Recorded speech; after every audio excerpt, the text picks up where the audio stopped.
Hey everyone, in this video I'm going to show a step-by-step tutorial on how to add profile photo on Made in China B2B. So first we're going to go to our browser, then search for Made in China B2B.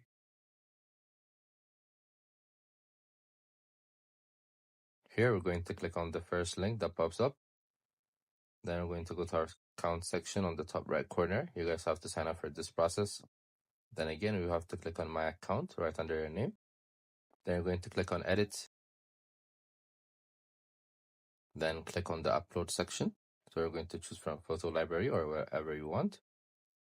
Then you're going to choose a photo. Then once you're done, you're going to click on save. So now you have added your own profile photo. That's how easy it is. Make sure to check our other videos in our YouTube channel.